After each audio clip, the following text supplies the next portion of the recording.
안녕하세요. 저는 사연 채널을 좋아하는 40살의 여자입니다. 저에게 얼마 전 아주 속상한 일이 있었어요. 다름 아닌 엄마가 상처를 받는 일이었는데요. 그 상처를 준 사람은 바로 저희 남동생과 올케입니다. 저보다 6살 어린 저의 남동생이 결혼을 하고 싶다고 하더군요. 남동생이 결혼을 한다고 하니 엄마와 저는 기뻤지만요. 저희 엄마 입장은 마냥 좋아하시진 못했어요. 왜냐면 아들 결혼시키는데 보태줄 수 있는 돈이 별로 없으셨거든요. 아버지는 5년 전 병환으로 돌아가셨고 엄마는 대학교에서 청소 일을 하세요. 저는 헤어샵을 운영하는데 수입이 괜찮고 또 저는 결혼을 할 생각 없이 엄마랑 둘이 살 생각이었어요. 그래서 엄마에게 내가 책임질 수 있으니 청소일 그만두시고 취미생활이나 하시면서 사시라고 몇 번이나 말씀드렸어요. 저희 엄마 모시고 살 정도의 능력은 충분히 되거든요. 하지만 엄마는 집에서 놀아서 뭐 하냐고, 또 직장 가면 동료들하고 만나서 수다도 떨고 나름 재밌다며 사회생활을 해야 잘 안 늙는다고 하셨어요. 어쨌든 저희 엄마가 아들이 결혼을 하니 조금이라도 보탬이 돼야 되는데 줄 돈이 없다고 미안해 하셨어요. 그 사이에 동생네는 각자 모은 돈과 대출을 받아 작은 아파트에 전세로 미리 들어갔고요. 그런데 저희 아빠가 땅을 좀 가지고 있었어요. 돌아가시고 나서 팔려고 했는데 딱히 가치가 없는지 연락 오는 사람은 없더라고요. 엄마는 그거라도 싸게 팔아서 돈을 좀 줄까 하시더라고요. 저한테도 좀 주신다고 하고요. 그래서 제가 에이, 나는 됐어. 나중에 진영이 줘. 나는 어차피 결혼도 안 할 거고 엄마랑 이 집에 사는데 뭐. 그리고 내가 능력이 없는 것도 아니고 나 벌 건 충분히 알아서 버니까 내 걱정은 말고 그거 팔리면 진영이 줘. 근데 그게 팔리기나 할까 모르겠어. 엄마는 저에게 미안하고 고맙다고 몇 번이나 얘기하시더군요. 그러면서 진영이한테 미리 얘기를 할까? 그러시길래 제가 손사래를 치며 말렸습니다. 어휴, 엄마, 며느리들이 제일 싫어하는 게 뭔 줄 알아? 시댁에서 바로 줄 것도 아니면서 돈 가지고 바람 넣는 거야. 내 친구들도 그걸 얼마나 욕을 했는데. 결혼 전에 시댁에서 집 해주고 차 사준다 그래놓고 결혼하니 입 쌍 닦는다면서. 언제까지 기다려야 되냐고. 열낸 애들이 얼마나 많은데. 그래?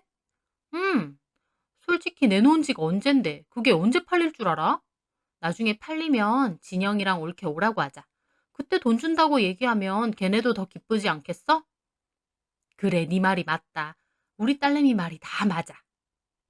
그렇게 따로 동생네에는 말 안 하고 나중에 땅이 팔리면 돈을 보태주기로 엄마와 저만 얘기를 했죠.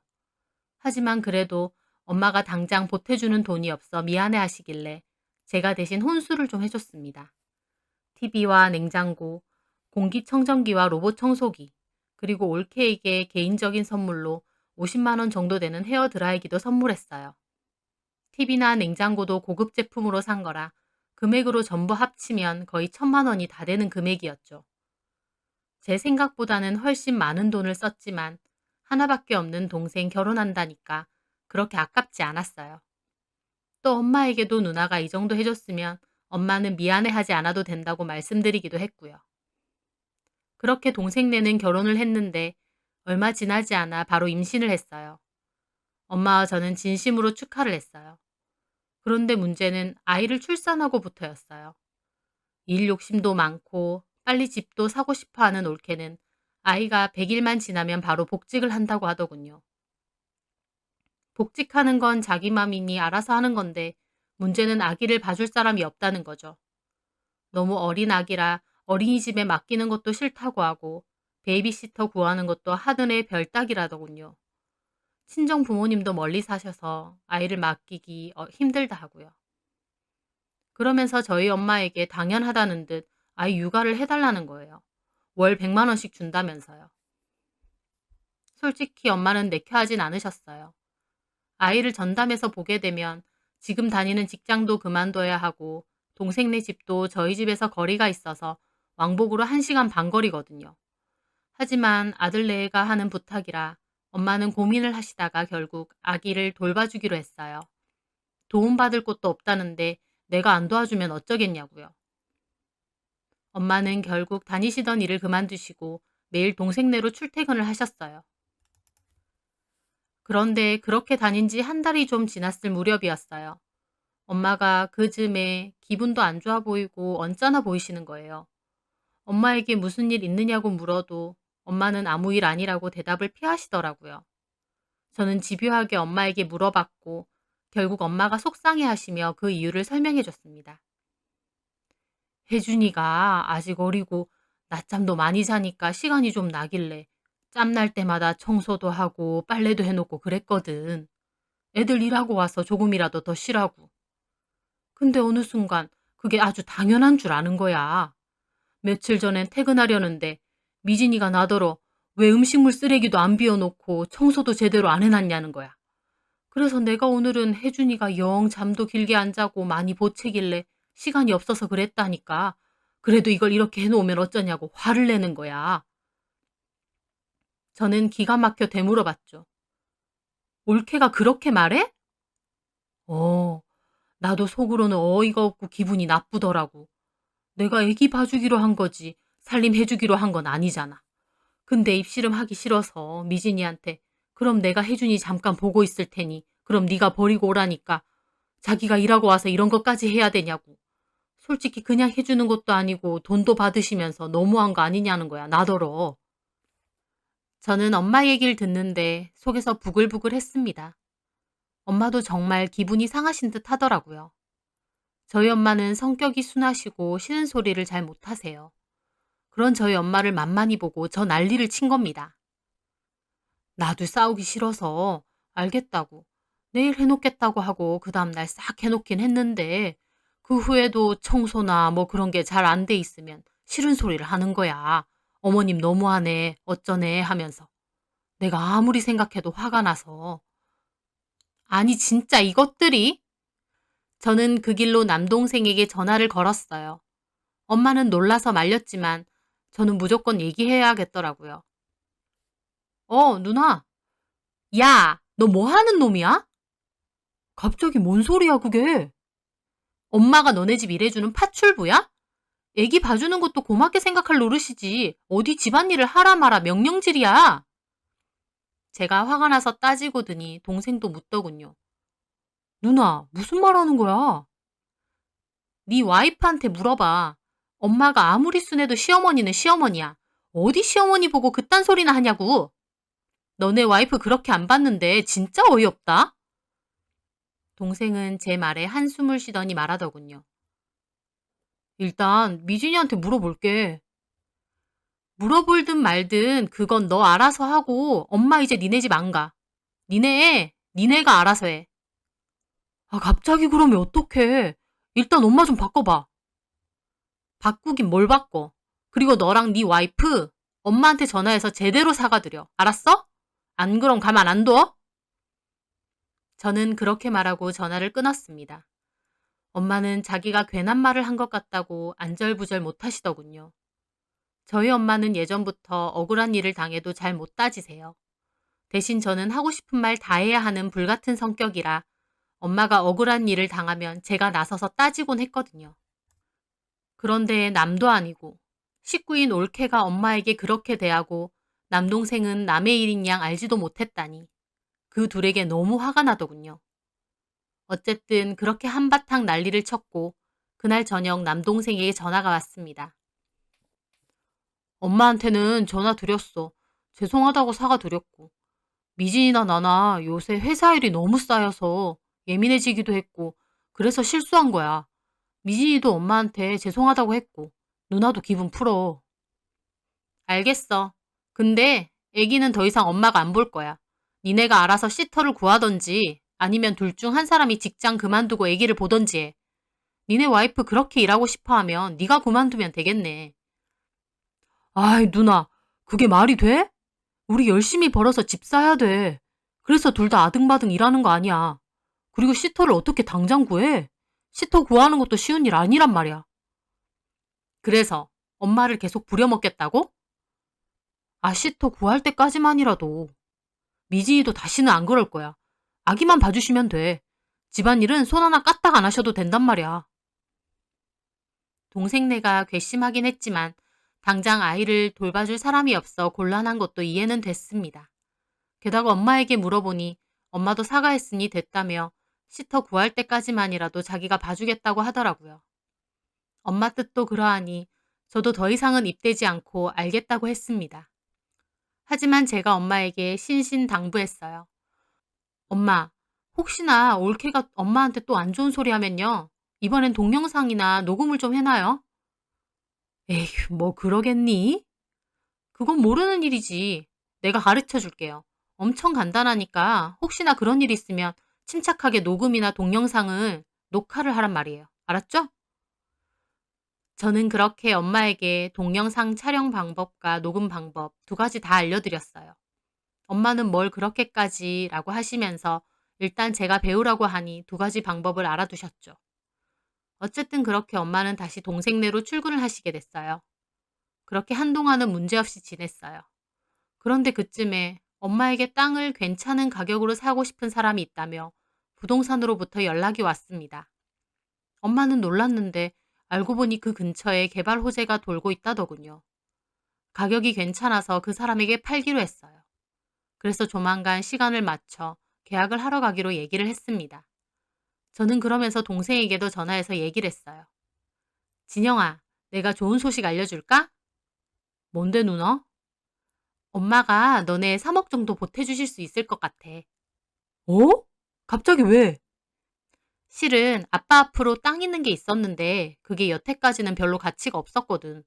근데 근래에 그 근처가 개발된다는 얘기가 돌면서 땅을 괜찮은 가격으로 사려는 사람이 있는 거야. 그래서 엄마가 그거 팔아서 너 보태준대. 아, 진짜? 고맙게. 그러니까 너 엄마한테 잘해, 임마. 엄마 쓰시지. 죄송하네. 누나한테도 미안하고.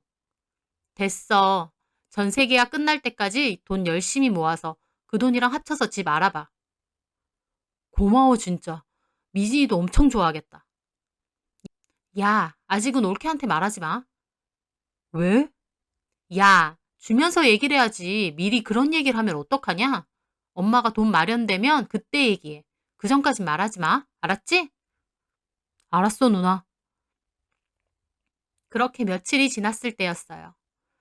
제가 그날은 은행에 볼 일도 있고 해서 저희 샵은 직원에게 맡기고 일찍 퇴근해서 집에 왔거든요. 근데 엄마가 방에서 통화를 하고 계신 거예요. 아마 부산에 사시는 큰 이모 같았어요.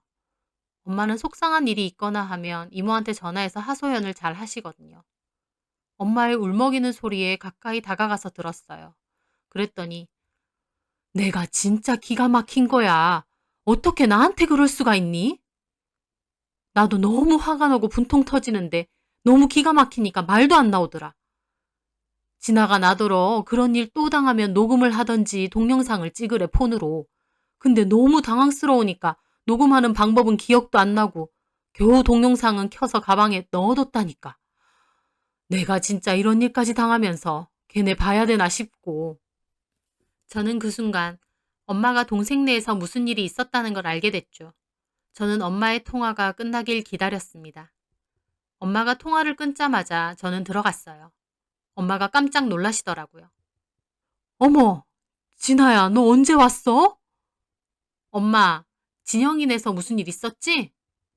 아, 통화 들었니? 이번엔 또 뭐래? 엄마는 다시 생각해도 기가 막힌 표정이었습니다. 오늘 갔는데 미진이 걔가 집에 있는 거야. 몸이 피곤해서 연차를 썼다면서. 그래서 내가 그럼 네가 아기를 좀 보지 굳이 나는 왜 불렀냐니까 갑자기 몸 피곤하다고 안 했냐면서 피곤한데 애를 어떻게 보냐고 자기가 쉬려고 연차 썼지 애 보려고 연차 썼냐고 나한테 소리를 지르는 거야. 나는 얘가 미쳤나 했어.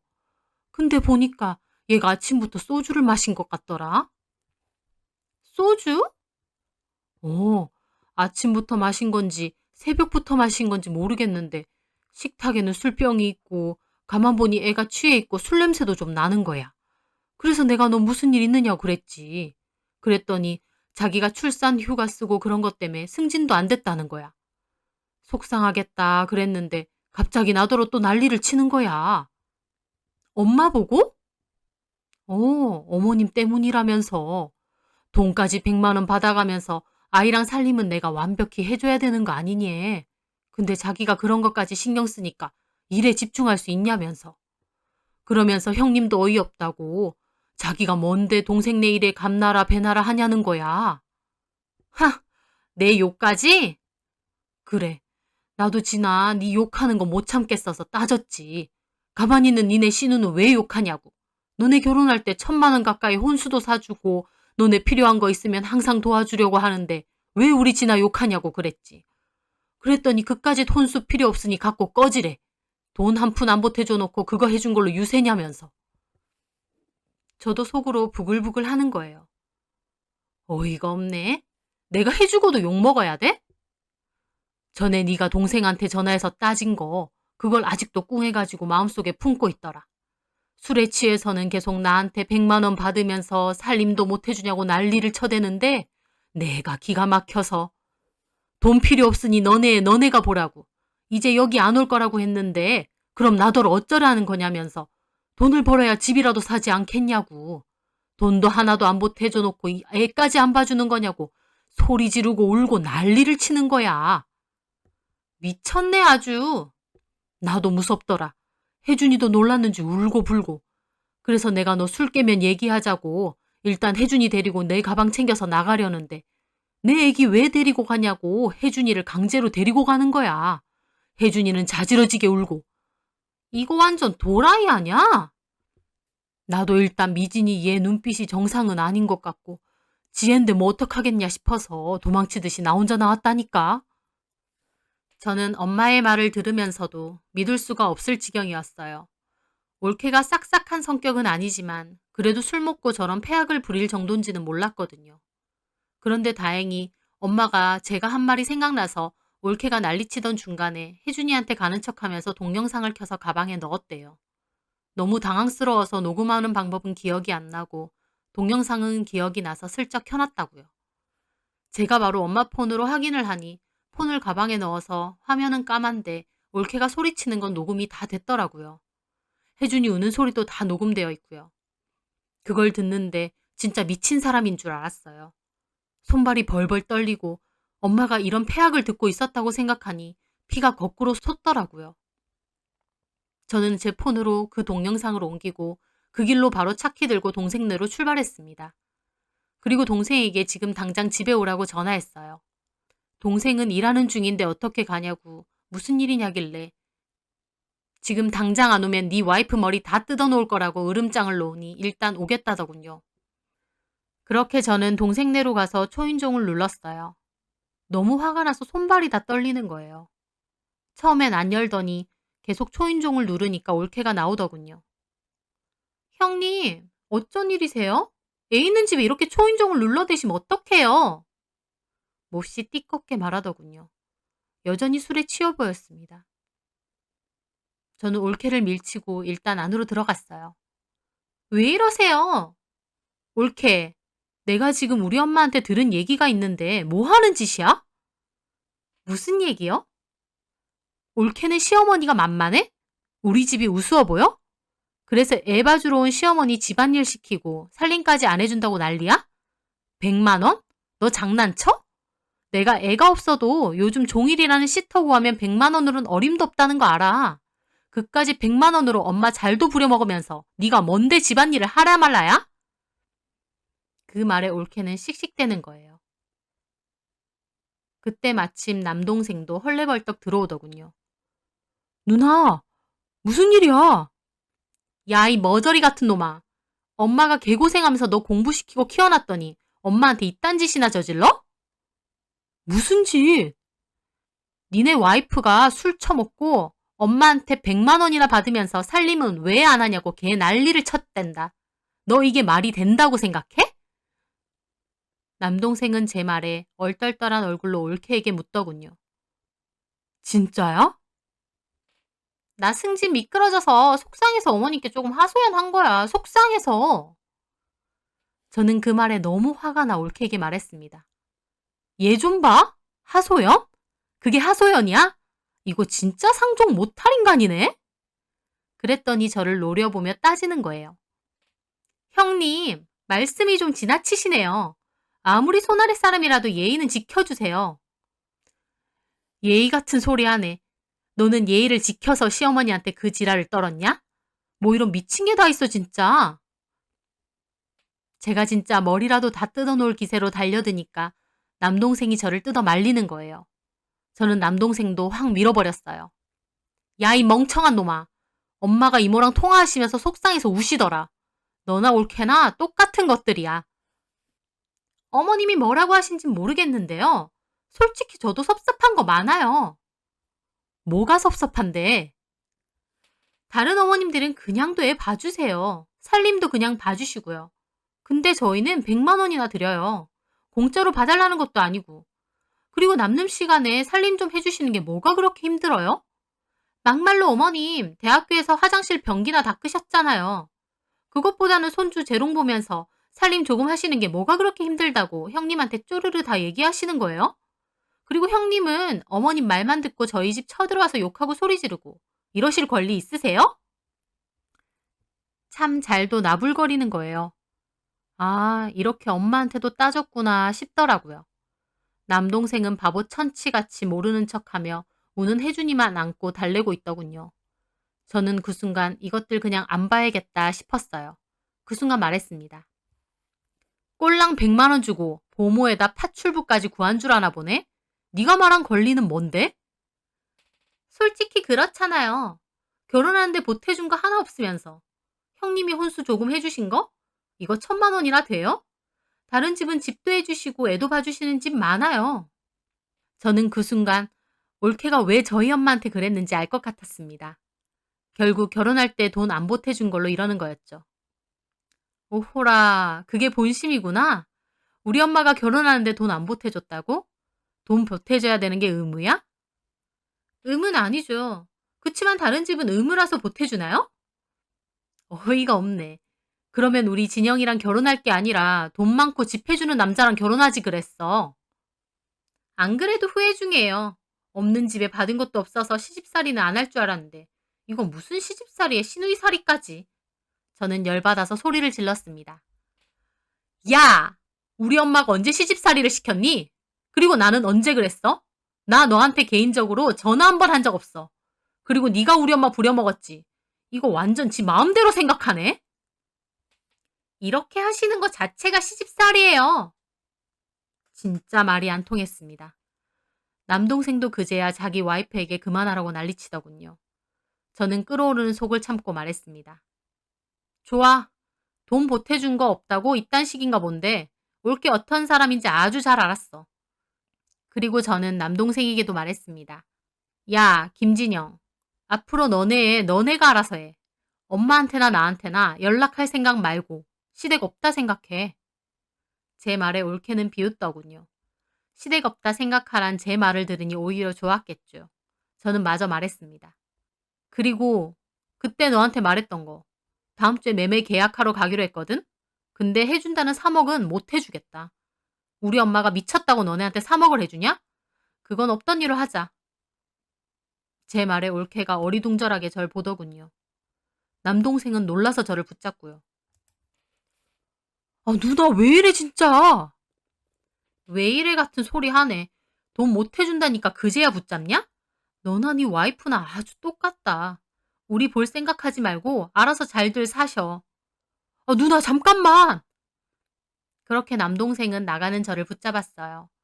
엘리베이터 앞에서 제가 말했죠. 뭐? 하소연 조금 했다고? 웃기고 있네. 엄마가 찍은 동영상 너한테 보낼 테니 잘 들어봐라. 저는 그렇게 말하며 동영상을 남동생에게 전송하고 자리를 떠났습니다. 저녁에 남동생에게 전화가 왔더군요. 동영상 봤다고. 자기도 미진이가 이렇게까지 한 줄은 몰랐다면서 미진이가 일도 그렇고 산후 우울증도 살짝 와서 그런 것 같다며 그때까지도 지 와이프 편을 들더군요. 저는 산후 우울증 핑계대지 말라고 걔 하는 거 보니 엄마가 돈 안 보태줬다고 앙심 품고 그러는 거라고. 그게 걔 원래 성격이라고 얘기하며 끊었습니다.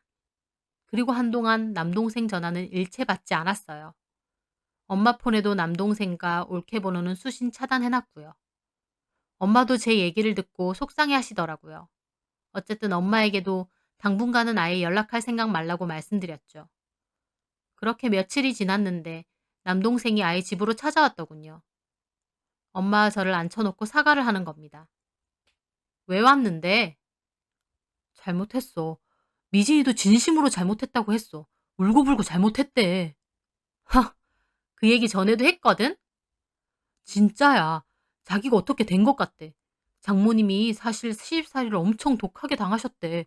그래서 미진이가 속으로 자기는 절대 시집살이 안 당할 거라며 결심하며 컸대. 그래서 엄마한테도 과하게 그렇게 한 것 같아.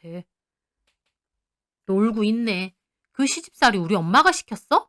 그리고 마리아 바른 말이지. 걔 갑자기 죄송하니 어쩌니 하는 거. 내가 그때 3억 얘기해서 그런 거지? 안 그래도 누나 가구 3억이 뭔 말이냐고 해서 내가 얘기했어. 그랬더니 그걸 왜 이제야 얘기하냐고 나한테도 난리 치더라고. 그럴 줄 알았어. 그게 걔 진심이야. 엄마가 진작에 3억 준다 했으면 엄마한테 안 그랬을걸? 그런 애까진 아니야. 진심으로 미안해하고. 얼마나 울던지. 야, 그만해. 그런 얘기 들으니까 더 꼴보기 싫다. 자기 엄마 시집살이 당하는 게 지긋지긋했으면 자기는 시댁 없이 사는 거 만족이겠네. 너네끼리 알아서 살아. 3억 아쉬워서 그래? 뭐 이쁘다고 엄마가 너네한테 그런 돈을 해줘? 너는 좋은 대학 나온 애가 그런 머리는 안 돌아가? 좋은 말로 할 때 그냥 돌아가. 엄마나 나나 너네 앞으로 안 보고 싶어. 저희 엄마도 말 한마디 하지 않고 창밖만 보고 계셨어요. 동생은 한숨을 쉬며 나가더군요. 엄마도 마음이 편치는 않은 것 같았습니다. 하지만 저한테는 잘했다고 하시더라고요. 그렇게 엄마와 저는 땅 계약을 했고 땅 판 돈은 엄마 계좌에 잘 들어 있습니다. 그 돈은 절대 동생 주는 일 없이 엄마 본인에게 쓰시고 친구분들과 여행도 다니시고 여유롭게 쓰시라고 말씀드렸어요. 여전히 동생네에서는 전화가 오지만 동생네를 용서해 줄 생각은 전혀 없습니다. 아빠가 남겨놓으신 땅이 사람 구별하는 데 쓰일 줄은 몰랐네요. 저는 저희 엄마 잘 지키면서 잘 살려고 합니다. 저의 긴 사연 들어주셔서 감사합니다. 늘 평온하고 좋은 일 가득하시길 바랄게요.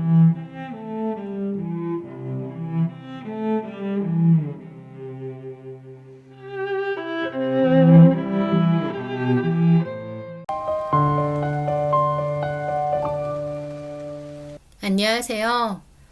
저는 결혼 생활 내내 남편과 시부모로부터 가스라이팅을 당하며 자존감이 바닥을 쳤다가 제대로 각성을 한 30대 여자입니다. 타인의 심리나 상황을 교묘하게 조작해 그 사람이 스스로를 의심하게 만듦으로써 타인에 대한 지배력을 강화하는 행위, 가스라이팅. 이 가스라이팅이라는 단어가 요즘 제법 흔하게 쓰이는데 불과 몇 년 전만 해도 생소한 단어였잖아요. 그렇기에 저는 저의 지난 결혼 생활이 전 남편과 시부모로부터 얼마나 가스라이팅에 시달린 건지 미처 깨닫지 못했었습니다. 이제 와서 돌이켜보면 그런 게 바로 가스라이팅이라는 거구나. 내가 오랫동안 그 못돼 처먹은 인간들의 먹잇감이 돼서 괴롭힘 당하고 자존감 바닥치며 살았구나 깨달은 거죠. 가만 생각해보면 애초에 전 남편과 저의 시작점부터가 그 가스라이팅으로 시작된 것 같습니다. 남편과 저는 같은 학교, 같은 과 출신이었어요. 남편은 저보다 4살이 많은 선배였고 그때는 선배라고 불렀었죠. 그 선배는 군대 제대 후 복학한 복학생이었고 저는 신입생이었습니다. 선배는 저보고 한눈에 반했다며 제가 자기 이상형이라면서 자기랑 만나달라고 집요하게 쫓아다녔습니다. 하지만 이제 갓 20살인 신입생 눈에 군대까지 다녀온 24살 복학생 선배는 너무 어른 같고 또 너무 아저씨 같기도 했어요. 일단 제 스타일이 아니기도 했고요. 하지만 제가 원체 성격이 순하고 남한테 싫은 소리도 잘 못했기에 선배의 고백에도 단호하게 내치거나 거절하지는 못했습니다. 물론 싫은 티는 여러 번 냈고 둥글게 거절도 몇 번 했지만 단호하지가 않으니 그 선배는 제가 계속 여지를 준다고 착각을 했던 것 같아요. 어쨌든 저는 그 선배가 그렇게 좋지 않았고 오히려 동기 중에 서로 마음이 통했던 남자친구가 있었어요. 저는 그 동기인 남자친구와 썸이 오갔기에 그 남자친구와 사귀면 선배도 자연스레 마음을 접을 거라 생각했습니다. 그런데 어느 날 학교에 가보니 상상도 못할 소문이 퍼져 있더라고요. 제가 그 선배랑 이미 사귀고 있고 그 남자 동기와는 양다리를 걸친다는 소문이었죠. 저는 그 선배랑 사귄 적도 없고 마음도 없는데 그런 말도 안 되는 헛소문이 퍼진 거예요. 저는 너무 억울한데 오히려 동기들과 선배들은 저보고 순진한 척하는 여우라면서 비난했습니다. 그리고 저에 대한 안 좋은 소문도 많이 퍼졌어요. 너무 억울하고 힘들고 그 일로 학교를 휴학할까 생각까지 할 정도였죠. 그 선배를 좋아한 적도 없고 사귄 적도 없는데 왜 이런 소문이 났는지 원망스러웠어요. 그런데 아이러니하게도 그 상황을 무마시킨 것도 그 선배였습니다. 그 선배는 학과 학생들이 다 모이는 술자리에서 저랑 사귀는 거 아니다. 근거 없는 소문이 돈 거다. 본인이 일방적으로 좋아했던 거지. 현서는 나를 좋아한 적이 없다. 현서는 양다리 걸치는 그런 애가 아니다. 그러니까 현서에 대한 오해를 멈춰달라. 라고 대놓고 공표를 했거든요. 저도 너무 놀랐죠. 당사자인 선배가 대놓고 본인이 저를 일방적으로 좋아한 것뿐 제가 양다리를 걸친 적이 없다는 걸 대놓고 말했기에 저에 대한 오해는 풀리게 되었습니다. 저에 대해 오해하고 안 좋게 말하던 동기와 선배들도 미안하다고 사과를 했고요. 저는 저를 위해서 용기 있게 나서서 말해준 그 선배가 너무 남자답고 멋있다고 처음으로 생각했어요. 그리고 그 선배에게 고맙다고 했었죠. 그 선배는 오히려 미안하다고 자기 때문에 안 좋은 소문에 시달린 것 같다면서 제가 행복하길 바란다고 하더군요. 자기가 원하는 건 그것뿐이라고요. 그렇게 말하는 그 선배가 너무 어른스러웠고 정말 멋져 보였습니다. 그래서 오히려 그 사건 후에 그 선배에 대한 마음이 싹트기 시작했어요. 나를 저렇게 위해주는구나, 저렇게 어른스럽고 용기 있는 사람이었구나 하면서요. 그리고 제 마음을 알게 된 그 선배는 교제를 해보자고 했고 저희는 사귀게 되었습니다. 결국 그 선배가 원하는 대로 저희는 연인 사이가 됐던 거죠. 그런데 아주 나중에서야 알게 되었지만 그 소문조차도 결국 그 선배와 선배 친구들이 다 낸 거더라고요. 제가 안 사귀어주니까 안 좋은 소문을 퍼뜨린 거였죠. 본인이 그런 소문을 내고 저를 곤란하게 만들었으면서 나중에는 본인이 나서서 그런 거 아니라고 수습하는 척하고 저에게 환심까지 산 거였습니다. 나중에 알고 나서 진짜 기가 막히더군요. 그때부터 진짜 비열한 인간이었던 거죠. 물론 사귀는 당시에는 그런 사실에 대해서 전혀 몰라서 잘 만나왔지만요. 어쨌든 그 인간과 저는 첫 단추부터 잘못 끼워진 것 같습니다. 저의 남친이었던 그 선배는 졸업 후 지인의 소개로 한 가구 판매점의 판매 직원으로 취업을 하게 되었습니다. 브랜드 가구 판매점이었고 나름 언변이 뛰어난 남친에게 판매직은 잘 맞는 것 같았어요. 저는 대학교 졸업 후 곧바로 공무원 시험 준비를 시작했습니다. 저희 학과가 졸업해도 취업이 잘 될 만한 학과는 아니었기에 현실적으로 공무원 시험 준비를 하는 것이 낫겠다 싶었거든요. 한 2년 정도만 공무원 시험 준비 바짝 해보고 안 되면 그냥 취업 준비하자 결심을 했는데 참 운 좋게도 1년 만에 합격을 하게 되었습니다. 열심히도 했지만 운도 어느 정도 따라주었던 것 같아요.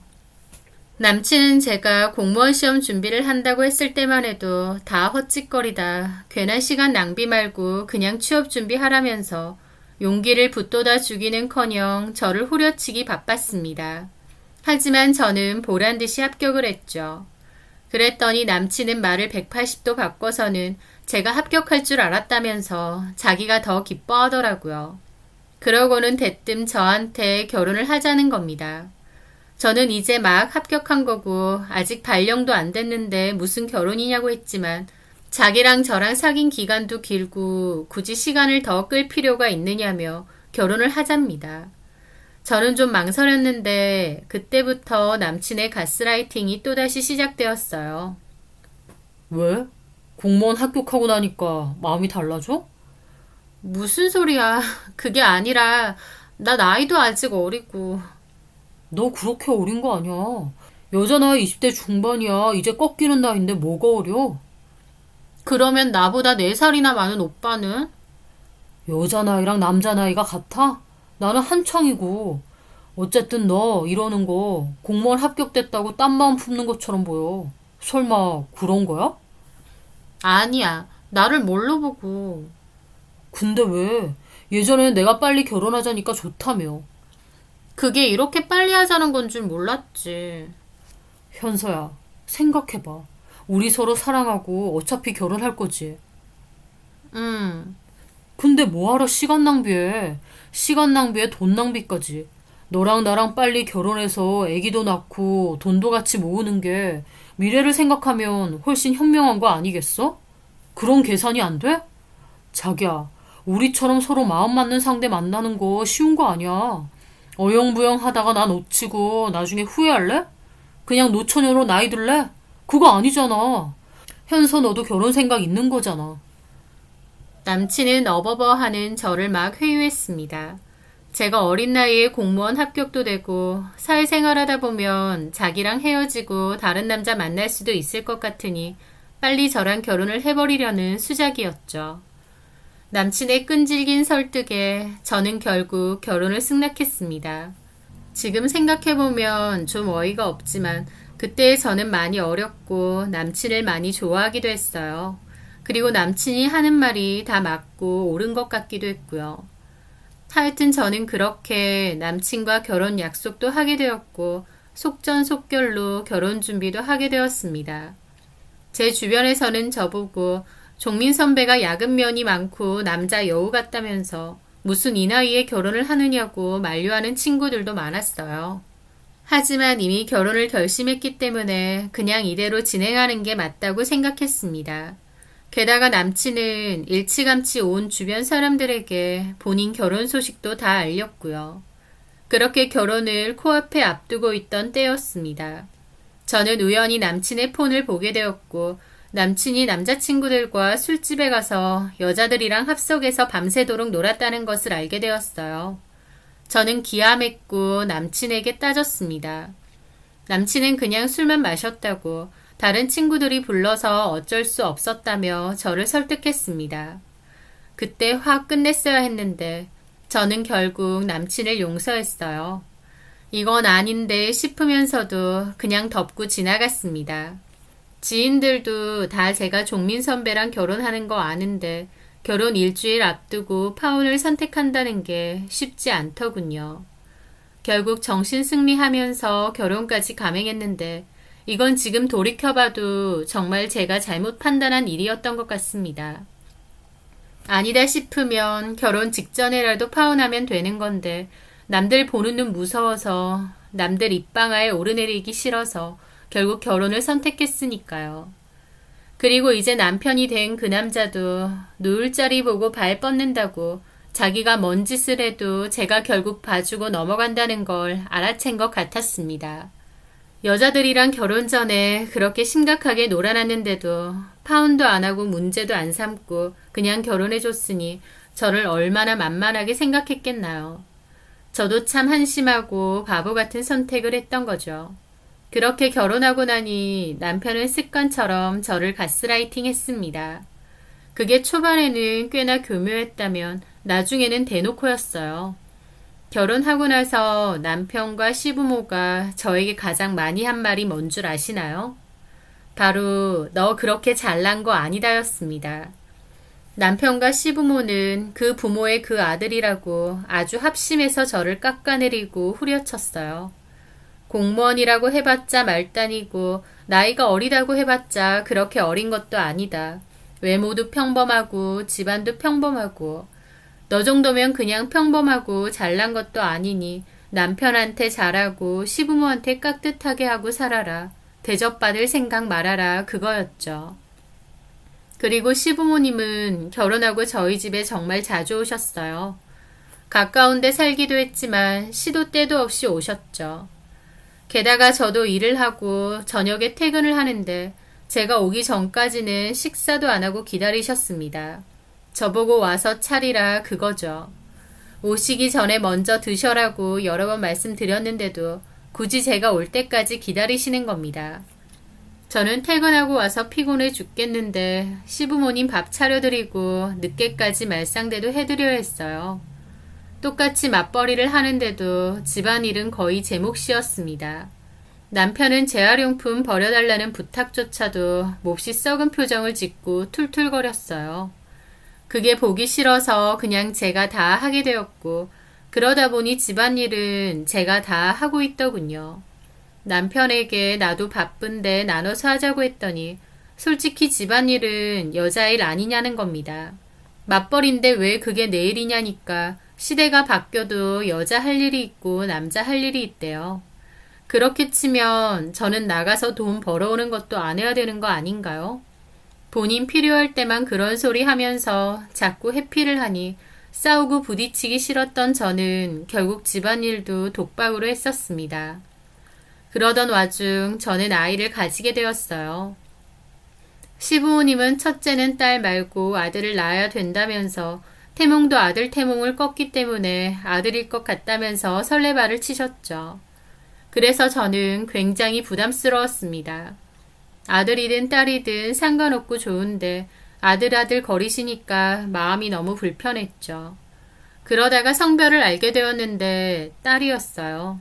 저는 딸도 좋은데 시부모님이 너무 마음에 안 들어하는 티를 내니까 저는 잘못한 것도 없이 눈치가 보이더라고요.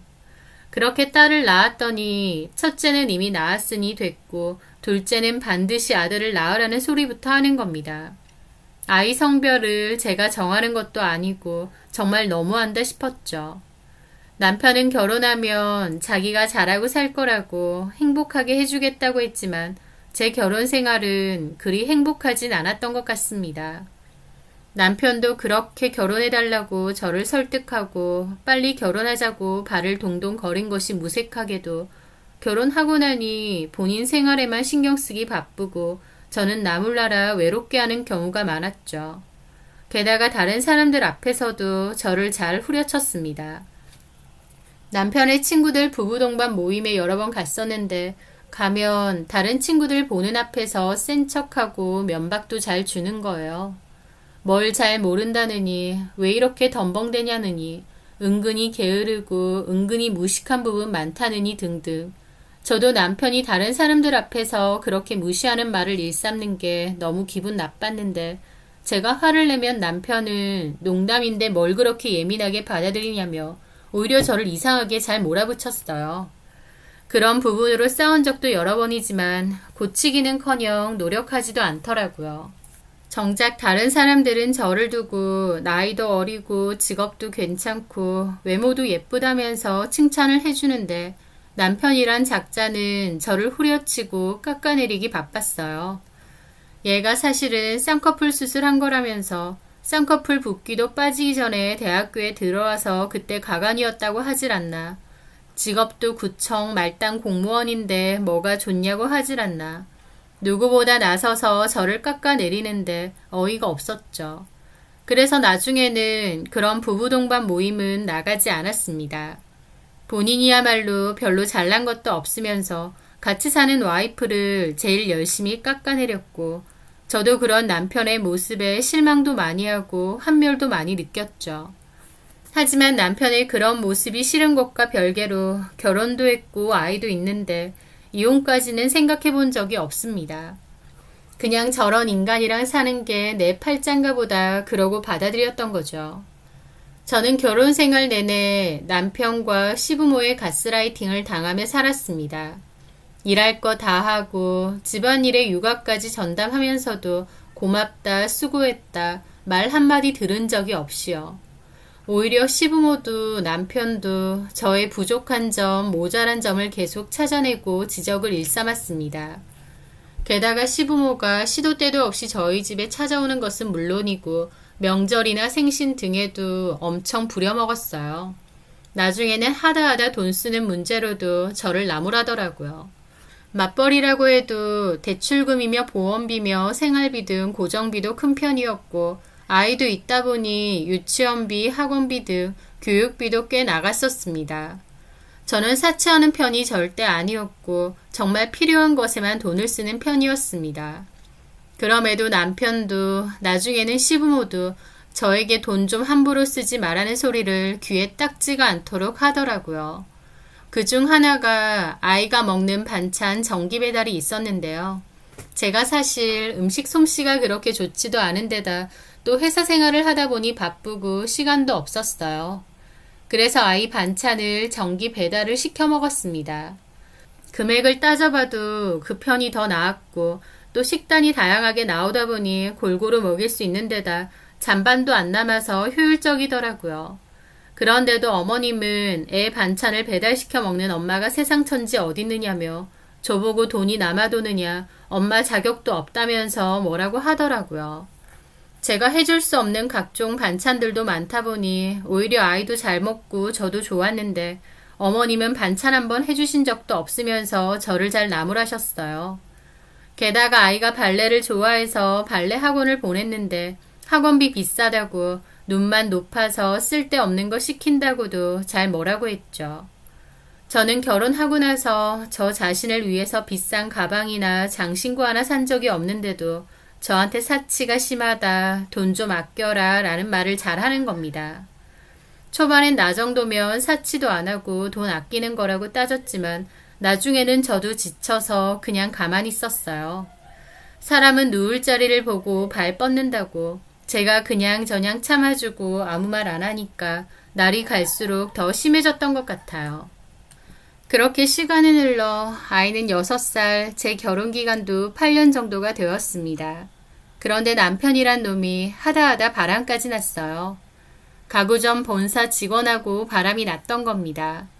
저는 남편과 친구들이 나눈 카톡을 보고 그 사실을 알게 되었어요. 본사 직원이라던 그 여자는 남편보다 한 살이 많았는데 사진을 보니 세련되더라고요. 옷도 비싼 것만 입고요. 얼굴도 싹 고쳤고 피부 관리도 엄청 하는지 얼굴에서 광이 나는 여자였습니다. 저는 남편의 외도 사실을 알고 남편에게 따져 물었는데 또 제 탓을 하는 거예요. 제가 바쁘다는 핑계로 잠자리도 피하고 늘 애한테만 신경 쓰니까 자기가 마음이 딴 데로 돌아간 거 아니냐면서요. 이게 무슨 말도 안 되는 개소리인 건지. 저는 피눈물 나는 심정이었고 이혼을 해야 되는 거 아닌가 생각했습니다. 하지만 어린 제 아이가 받을 상처가 너무 무서웠고 미안했어요. 이혼을 하는 게 맞다는 걸 머릿속에선 알면서도 또 두렵기도 하더라고요. 그렇게 속에선 신물이 올라올 정도로 고민하고 살도 엄청 빠지고 스트레스가 너무 심하고 잠도 못 자니까 기미도 엄청 진해졌어요. 그런데 시어머니라는 작자가 제 얼굴 보고 너는 갈수록 기미가 심해지냐고 기미가 심해서 나이보다 더 나이 들어 보인다. 이딴 소리나 하는 겁니다. 저는 악에 받쳐서 어머님 아들 때문에 속이 썩어 문드러져서 그런 거라고 어머님 아들 바람핀다고 질렀어요. 시부모는 못 믿겠다고 제가 착각하는 거 아니냐 그러더라고요. 그래서 저는 그 여자 사진도 보여줬습니다. 이 여자랑 놀아놨다고요. 그런데 시부모가 그 여자 사진 보더니 뭐라는 줄 아시나요? 예쁘긴 예쁘대요. 종민이가 혹할만 하대요. 진짜 미친 거 아닌가요? 그 말을 듣는 순간 피가 차갑게 식더라고요. 자기들 아들이 바람나서 며느리는 살이 심하게 빠지고 너무 속을 끓여서 온 얼굴에 기미가 덮일 정도인데 제 앞에서 상간녀 예쁘다는 소리가 나오나요? 진짜 미친 거죠.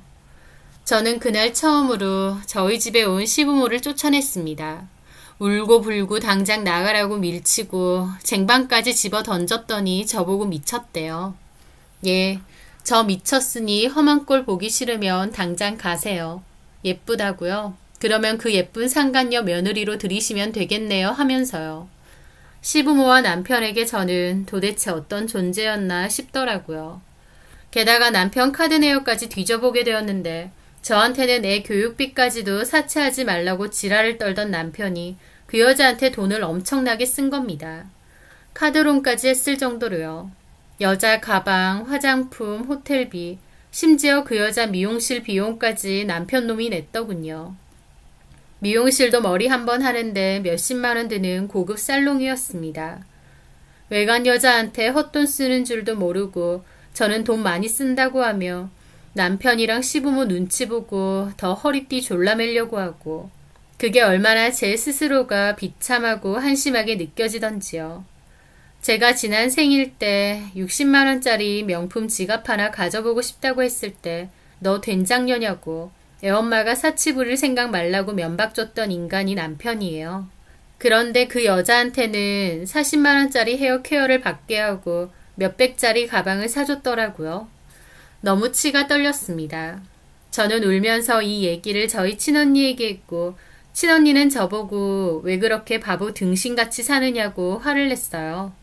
네가 뭐가 모자라서 애초에 그런 논팽이랑 결혼을 하고 허리띠 졸라 매면서도 눈치 보고 사느냐고요. 아무리 동생이라지만 제가 너무 한심하다고 울면서 화를 내는데 그 앞에서 저도 펑펑 울었습니다. 그리고 나도 앞으로는 이렇게 안 살 거라고 했죠. 저희 언니는 자기가 도와주겠다고 했어요. 저는 성격이 너무 무르니까 언니가 앞장서서 도와준다고 했죠. 저더러 고민할 것도 없이 당장 이혼하라고 했고 저 데리고 변호사 사무실도 갔어요. 그리고 증거도 있으니 바로 상간소송도 하라고 했죠. 저도 그러겠다고 하고 바로 소송 진행했습니다. 그리고 열받은 저희 언니는 남편이 다니는 가구회사 본사 홈페이지에 글까지 올렸어요. 거기 본사 직원하고 직영점 판매 직원하고 바람이 났다고요. 물론 얼마 안 돼서 저희 언니 글은 삭제 조치가 되었지만 그 와중에도 볼 사람은 꽤 본 것 같더라고요. 남편은 그 사실을 알고 나한테 미쳤느냐고 했고 저는 이혼할 거고 회사에도 다시 알릴 거라고 했습니다. 남편은 제가 상간소송 걸었다는 말에 저를 협박했어요. 너도 공직자야. 상간소송 이런 거 오르내리면 너는 뭐 무사할 줄 알아? 오히려 나보다 너한테 더 안 좋은 거야. 그런 생각 못 해? 바람은 네가 폈는데 내가 뭐가 안 좋은데. 이제 그딴 소리 안 먹혀. 작작해. 나중에 땅 치고 후회하지 말고 좋은 말로 할 때 소송 취하해. 웃기지 마. 이제 네 새치어에 안 놀아나. 8년 놀아놨으면 된 거야.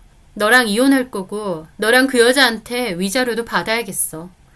옛날 같았으면 둘 다 간통죄로 쳐 넣어버리고 싶은데 차마 그건 못하는 게 한이다. 저도 악에 받쳐서 따졌더니 남편도 놀라더라고요. 언제든 본인 입맛에 맞게 저를 조종할 수 있다고 생각했던 것 같은데 저도 이제 호락호락 당하지 않는다고 하니까요. 남편은 그 상간녀에게 압박을 받는 건지 모르겠는데 그 여자한테 걸린 소송만이라도 취하해달라고 부탁했지만 저는 싫다고 했습니다. 제가 소송 취하도 안 하고 이혼도 할 거라고 하고 도저히 설득이 안 먹히니까 시부모까지도 제가 일하는 구청까지 찾아왔습니다. 그리고 남편이랑 똑같은 소리 하시더군요. 소문나면 네가 더 안 좋은 거 아니냐. 서로 좋은 방향으로 조용히 처리하자며 압박을 했죠.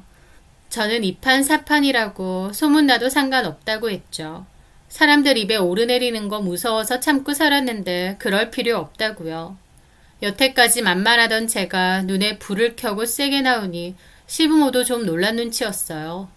시부모와 남편은 저에게 합의를 제안했습니다. 위자료보다 더 얹어줄 테니 소송 취하하고 순순히 이혼해 달라고요. 웃기지도 말라며 바로 무시했죠. 그 후에는 위자료를 좀 더 준다고 다시 제안을 했고 저는 역시 거절을 했습니다. 게다가 저는 남편을 못 믿겠으니 애 양육비도 일시불로 내놓으라고 주장했어요. 남편 측도 그렇게 못하겠다며 어디 갈 때까지 가보자고 하더라고요. 하지만 결국 먼저 꼬리 내린 건 남편 측이었습니다. 상간녀의 압박이 있었는지 회사 측에서 압박이 있었던 건지 모르겠는데 남편 측은 남편과 상간녀 상대로 건 위자료에 애 양육비 더한 금액으로 저희 집을 제 명의로 아예 넘기겠다고 했습니다. 살던 집은 애초에 남편과 제가 결혼할 때 반반했고 공동명의였습니다. 대출도 꽤 남아있긴 했고요. 하지만 그렇다고 해도 시세가 나쁘지 않은 곳이었기에 남편이 본인 몫을 포기하면 저한테는 당연히 큰 이득이었죠. 그걸 저한테 넘기겠다는 겁니다. 당연히 남은 대출도 제가 다 안는 조건으로요. 저는 고민 끝에 승낙했습니다. 계산적으로 따져봐도 위자료 받고 어쩌고 하는 것보다 그 편이 훨씬 낫더라고요. 게다가 일시불 양육비도 받기가 쉬운 게 아닌데 그렇게 정리해서 한 번에 받는 편이 저한테도 더 깔끔했고요. 저는 합의하겠다고 했고 집을 제 명의로 바꾼 뒤 소송 취하를 했습니다. 이혼도 이혼 소송 취하하고 협의혼 하기로 했기에 조정 기간이 남아 있었고요. 그 기간만 끝내면 남편과 저는 깨끗하게 남남이 되는 거였죠. 남편은 그 과정에서 집을 나갔기에 저희 집에서 저와 딸 둘이서만 살고 있었습니다. 저도 지긋지긋한 남편과 시부모랑 하루빨리 끝낼 생각이었고 남편 놈은 저 정리했으니 그 여자랑 새롭게 출발할 생각이었던 것 같아요.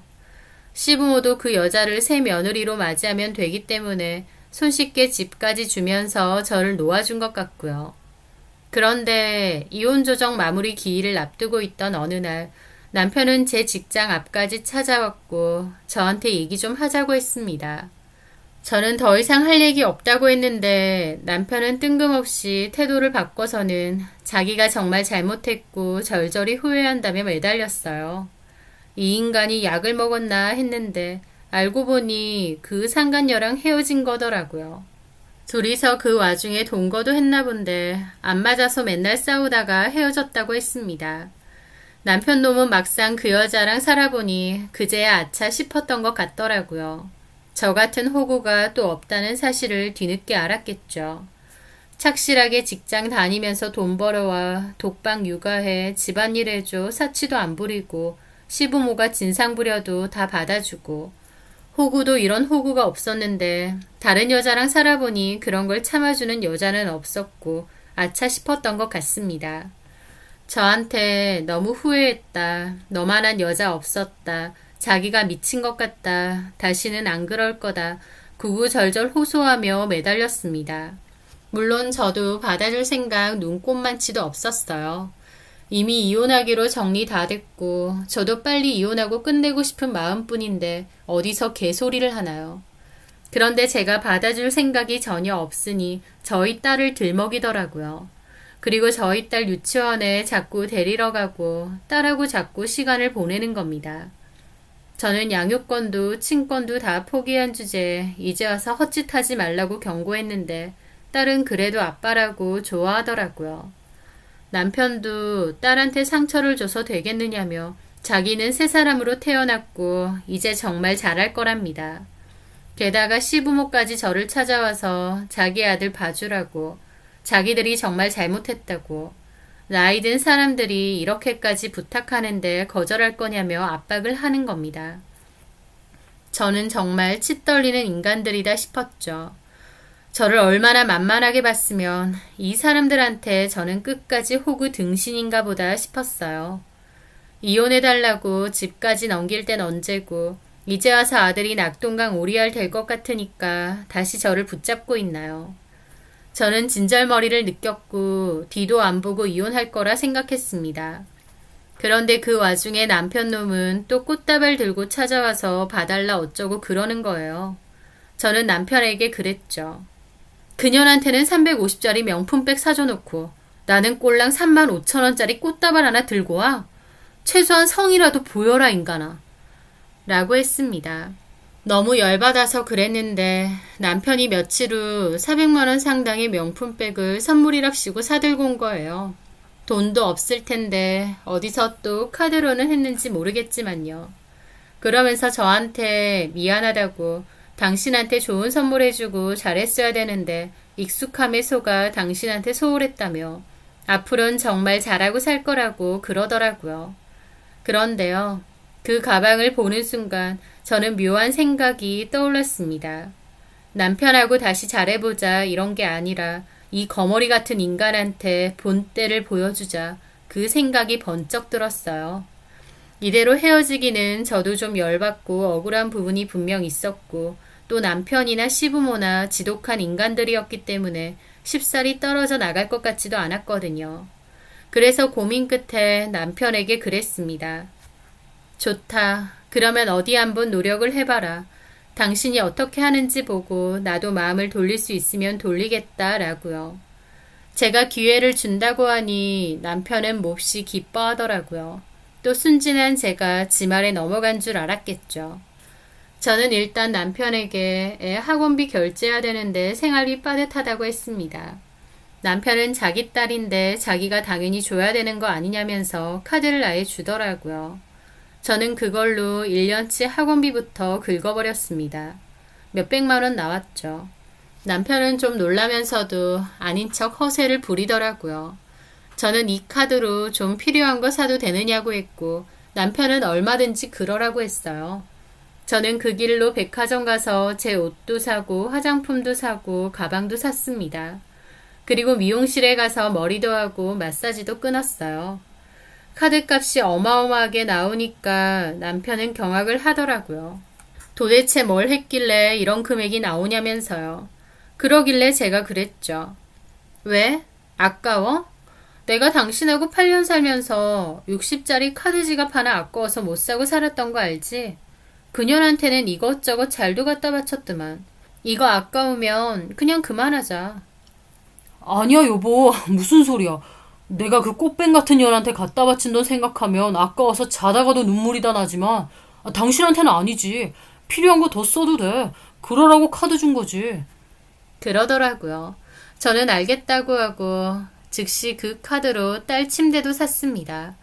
책상도 사주려고 했는데 한도초가 떴더라고요. 남편한테 한도 초과라고 했고 남편도 울며 겨자 먹기로 시부모님 카드 빌려서 줬습니다. 저는 그 카드로 식세기도 지르고 로봇 청소기도 질렀습니다. 남편에겐 그랬죠. 나한테 필요한 거 아니고 집안 살림에 다 필요한 거라고요. 남편도 그럼 하면서도 제가 돈을 물쓰듯이 써제끼니까 갈수록 표정 안 좋아지는 게 보이더라고요. 그러던 와중 시부 생신이었고 남편은 저더러 한우 먹으러 같이 가자는 거예요. 저는 알겠다고 하고 갔습니다. 원래는 고깃집 가면 제가 다 굽고 다 챙겼어요. 저는 고기도 제대로 못 먹을 정도로요. 게다가 시부모님 얘기하는 거 들어주고 맞장구 쳐주고 나중에는 뭘 먹었는지 안 먹었는지도 모르게 허기질 때도 있었죠. 하지만 이번에 가서 한마디도 하지 않고 팔짱 끼고 있었습니다. 제가 안 구우니 결국 남편이 굽더라고요. 저는 남편이 구운 것만 낼름낼름 집어먹고 어머님 아버님이 뭔 소리를 하면 듣기 싫다고 하품하고 핸드폰 봤어요. 그전까진 내내 하고 열심히 경청했는데 그날은 그냥 졸린 얼굴로 멍 때리다가 고기만 왕창 먹고 나가서 통화하고 들어오고 친구들이랑 카톡이나 했죠. 어머님 아버님이 저를 다시 봐서 좋다느니 어쩌느니 하는데도 저는 그냥 대꾸도 안 했습니다.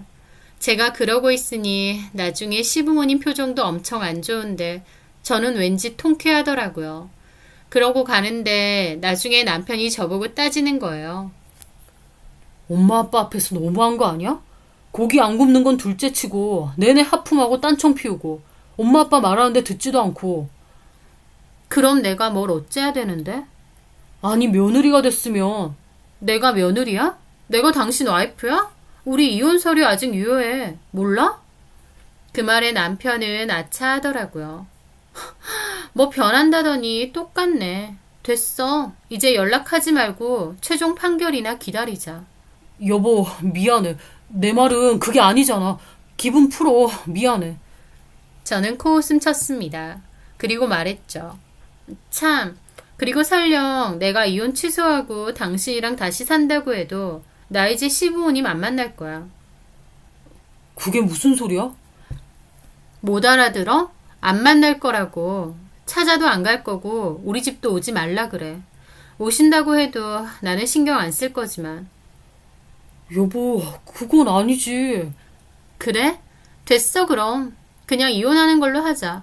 나 아쉬울 거 없어. 도대체 뭐가 달라진다는 건지 모르겠네. 그 말에 남편도 뭐라고 하려다가 입을 닫더라고요. 딱 봐도 부글부글 하는 게 보이는데 말은 못하니까 목까지 시뻘개지고 아주 가관이었죠. 저는 제사도 명절도 생신도 안 갈 거다. 갈 일 있으면 너나 가라고 했습니다. 그리고 너네 부모 내 직장으로 함부로 찾아오게 하지도 말라고 했죠. 남편은 열받는지 아무런 대답도 못하는데 그 꼴이 얼마나 웃기던지요. 그런데 그렇게 말했음에도 시부모와 남편이 저희 집을 찾아온 겁니다. 저는 그냥 문도 안 열어줬어요. 인터폰으로 돌아가셔라. 나 지금 피곤하다. 그러고 인터폰도 아예 꺼버렸습니다. 남편도 나중에 연락 와서 길길이 날뛰면서 너무하네 어쩌네 하더라고요. 그래서 뭐가 너무하냐. 아들네 집 수시로 드나드는 너네 부모가 더 너무하다 그랬죠. 그랬더니 남편도 폭발하더라고요. 됐다고. 그냥 이혼하자고. 일부러 복수하려는 건지 아니면 본성이 나오는 건지 모르겠는데 제가 최악이랍니다. 저 같은 여자는 자기도 싫대요. 그러면서 저더러 된장년이 뭐니 하면서 이혼하자고 하고 자기가 쓴 카드값 내놓으라고 하는 겁니다. 지가 저한테 줘놓고 내놓긴 뭘 내놓나요? 저는 못 주니까 변호사비 물어가면서 법적으로 실컷 따져봐라 그랬죠. 그리고 제가 그랬습니다. 왜? 우리 이혼하지 말자. 이혼 안 해도 될 것 같아. 이렇게만 살면 너무 좋은데 왜 이혼하겠어? 그 말에 오히려 남편 놈이 너 같은 여자랑 못 산다고 욕을 하는 겁니다. 저는 그거 다 녹음했다고 너네 회사 홈페이지에 또 올려줄까 했습니다. 남편은 저보고 미쳤다면서 제정신 아니라고 하면서 원래대로 이혼하재요. 저는 싫다고 무슨 이혼이냐고 이렇게 살자고 계속 그랬고 남편은 저랑 무조건 이혼할 거라고 치를 떨더라고요. 그러면서 저한테 줬던 카드 내놓으라고 했고 저는 못 준다고 하니까 그냥 카드 사용을 막아버렸더라고요. 저한테 쓴 돈 청구하겠다고 길길이 날뛰었는데 결국 청구 못했습니다. 지가 지 손으로 실컷 쓰라고 준 건데 청구는 뭔 놈의 청구인가요? 그렇게 남편은 학을 뗐고 저희는 결국 원래의 조정기간을 끝으로 이혼을 했습니다. 그렇게 하길 잘했던 것 같아요. 저는 저대로 억울하고 분통이 차올랐던 게 있었는데 그것도 나름 해소됐으니 속 시원하고 또 제가 그렇게 나오지 않았으면 전 남편과 시부모는 얼마나 저한테 다시 합치자고 매달리며 사람을 괴롭혔겠나요. 생각만 해도 소름 끼치고 진절머리 납니다. 저 역시도 이 악물고 되돌려주려고 했기 때문에 그 인간들을 잘 끊어낼 수 있었던 것 같아요. 그렇게 이혼하고 전 남편의 근황은 아예 모릅니다. 궁금하지도 않고 저희 딸도 거의 안 보러 와요. 저도 굳이 보여주고 싶지도 않고요. 또 어디서 본인의 가스라이팅이 먹힐 만한 여자를 찾아 헤매나 싶기도 합니다. 희한하게도 그런 인간들은 본인들의 먹잇감이 될 만한 여자를 기가 막히게도 찾아내더라고요. 저처럼 말이죠. 그래도 집도 받아내고 무사히 이혼도 했으니 제가 할 수 있는 최선으로 잘 끝을 낸 것 같아요. 지난 결혼 생활을 떠올리면 다시 생각해도 열받고 화납니다. 하지만 또 그런 시간이 있었기에 지금의 저도 있다고 생각해요. 지금의 저는 그때와 많이 달라졌거든요. 그 인간들 때문에 제 성격까지 많이 달라진 것 같아서 열받을 때도 있지만 또 많이 변한 지금의 제 모습이 싫지는 않습니다. 앞으로는 저도 아니다 싶은 건 아니라고 하고 끊어낼 건 확실히 끊어내며 단호하게 살려고요. 다시는 그런 인간들한테 휘둘리며 살진 않을 겁니다. 제 스스로 자기 중심을 잘 갖고 당당하게 살 수 있도록 많이 응원해 주셨으면 좋겠어요. 제 사연 들어주셔서 감사합니다.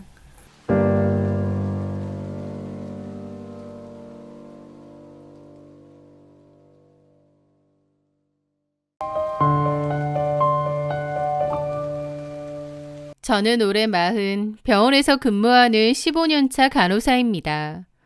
제 동갑내기 남편에게는 3살 많은 형, 그러니까 저에게는 아주버님이 한 분 계신데요. 아주버님은 오랫동안 결혼에 통 관심이 없어서 시부모님께서 걱정을 많이 하셨어요. 아주버님은 대기업에게 다니고 계시는데 연봉도 높아 능력도 좋습니다. 그럼에도 성품도 차분하고 진중해서 본인 잘났다고 으스대지도 않고 겸손하고 과묵한 분이세요. 외모나 성격, 능력까지 고루 갖추신 분이지만 결혼에는 관심이 없어 보였는데 5년 전 어떤 여자를 만나 결혼을 하겠다고 하셨죠. 저희 시부모님은 첫째 아들이 결혼을 했으면 하고 늘 바라셨는데 이제라도 결혼을 한다고 하니 쌍수 들고 환영하셨고요. 저도 축하했습니다. 아주버님이 좋은 짝을 만나 결혼을 하시나 보다 하고요. 상대 여자는 중소 화장품 회사에서 연구원으로 일한다고 했습니다. 저에게도 형님이 생기는 거다 보니 어떤 분일까 궁금했죠. 그런데 막상 만나보니 제 생각과는 많이 다르더군요. 저는 아주버님이 워낙에 진중하고 차분한 성격이라 상대 여자도 그럴 줄 알았거든요. 그런데 제 예상과 다르게 성격이 정말 별로였습니다. 개념 없고 얄미운 사람이었는데 특히 잘난 체가 정말 심하고 뭐든지 좀 가르치려 드는 말투였어요. 심지어 어른들한테도요. 특히 화장품 회사에서 오래 일했다 보니 피부나 화장품에 관해서 얼마나 아는 체를 하던지 시부모님들도 성품이 좋으시고 뭐든지 좋게 봐주시는 분들이세요. 그렇다 보니 형님은 시부모님이고 뭐고 더 잘난 체하고 심지어 가르치려 들기까지 했죠. 어머님, 지금 쓰시는 그 크림 성분표 보셨어요? 이런 거 성분표 보고 사셔야 돼요. 아, 내가 못 살아. 며느리가 화장품에 대해서 잘하니까 이런 말씀도 드리는 거지. 아니었으면 이거 계속 바르실 뻔했잖아요. 제가 성분 착한 걸로 추천해 드릴 테니 그거 쓰세요. 모르고 쓰면 화장품이 아니라 독이에요, 독. 그러면 어머님은 평생 이거 썼는데 괜찮다고 그러세요. 그러면 형님은 답답하다면서 어머님을 아무것도 모르는 무지랭이 취급을 하는 거죠. 아, 좋긴 뭐가 좋아요. 어머님, 좋다고 그냥 느끼는 건 안에 막 오일 성분 많이 들어있고 그래서 그런 거죠. 어머님, 제가 전문가예요. 제가 어련히 알아서 좋은 거 추천해드릴까. 어머님은 지금 저한테 100만 원 넘는 컨설팅 받는 거나 다름없으시다고요. 고마운 줄도 모르셔. 막 그러면 어머님도 그냥 알겠다, 고맙다 하고 넘어가십니다. 전 난리를 치니까 그냥 알겠다고 하시는 거죠. 어머님뿐만 아니라 저한테도 잘 그래요. 아, 동서, 피부 왜 이렇게 건조해? 잔주름 봐. 수분 장벽이 다 무너졌네. 클렌징 못 쓰는데. 아, 그냥 쓰는 거 있어요. 아니, 그러니까 못 쓰냐고. 내가 점검해준다고. 저는 별로 관심도 없는데 막 나서서 그건 별로네, 상술이네. 바보같이 그런 걸 아직도 쓰는 사람이 있네, 어쩌네 하면서 생 난리입니다. 처음에는 저 분야의 전문가고 아는 게 많으시구나 하고 좋게 생각했어요. 그런데 맨날 가르치는 말투로 이래라 저래라 하니까 거부감이 느껴졌죠. 화장품에서만 그런 게 아니라 모든 생활 전반에서 지적질하고 잘난 체 하는 게 심했습니다. 음식, 옷, 생활 습관까지도요. 사람 질리게 하는 재주가 제대로 있더라고요. 저희 시부모님이 성격이 좋으시니까 그래 하고 넘어가시지만 저는 가끔 들으면서도 왜 저래 싶을 때가 많아요. 그리고 저도 간호사고 의료인이잖아요. 그런데도 의료 관련해서도 제 말 무시하고 자기 말이 무조건 맞다고 하고 저는 솔직히 지켜보면서 아주버님이 도대체 뭐 때문에 형님한테 푹 빠지셨을까 신기할 정도였습니다. 그리고 자기는 뷰티 유튜브도 운영한다고 하더군요. 그러면서 시부모님과 제 앞에서 엄청난 인플루언서인 척을 했는데 하도 그러길래 궁금해서 채널에 한번 들어가 봤거든요. 구독자는 몇백 명 남짓에 영상도 많지도 않고 이런 걸 그렇게 자랑했나 싶더군요. 게다가 영상 내용은 형님이 평소에 하던 모습 그대로였습니다. 어려운 화학 성분 이름을 줄줄 읊어가며 이건 이래서 안 좋고 저건 저래서 써야 한다며 자기 말대로 안 하고 이런 화장품 쓰는 사람은 상술에 넘어간 사람이네 어쩌네. 유튜브에서도 똑똑한 척, 잘난 척하는 내용이 그대로더군요. 문제는 그 잘난 척이 단순히 지식 자랑에서 끝나지 않고 교묘하게 남을 무시하고 깎아내리는 것으로 이어진다는 점이었습니다. 특히 만만한 저는 형님의 주요 공격 대상이었죠. 형님은 제 직업도 무시했습니다. 나 예전에 학교 다닐 때 집 가난하고 돈 빨리 벌어야 되는 애들이 선택한 게 간호사였거든. 동서도 그런 케이스야? 아니요, 저는 간호사가 꿈이었는데요. 아, 그래? 신기하네. 나는 원래도 화장품 관심 많고 화장품 관련 일을 하고 싶었어. 그리고 결국 꿈도 이룬 거지. 주변에서 나보고 야무져서 뭘 해도 잘할 거라고 했는데 내가 봐도 그래. 근데 가만 보면 동서도 간호사 잘 어울려. 왜 병원 가면 불친절하게 얼굴 뚱해 있는 간호사들 있잖아. 동서랑 그런 이미지랑 딱 어울려.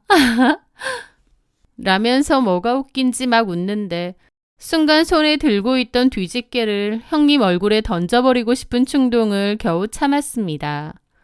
아주버님도 민망해하면서 그런 소리를 왜 하냐고 말리면 재밌지 않느냐, 진짜 동서 이미지랑 딱이라고 깔깔거리는데 매사 그런 식이에요.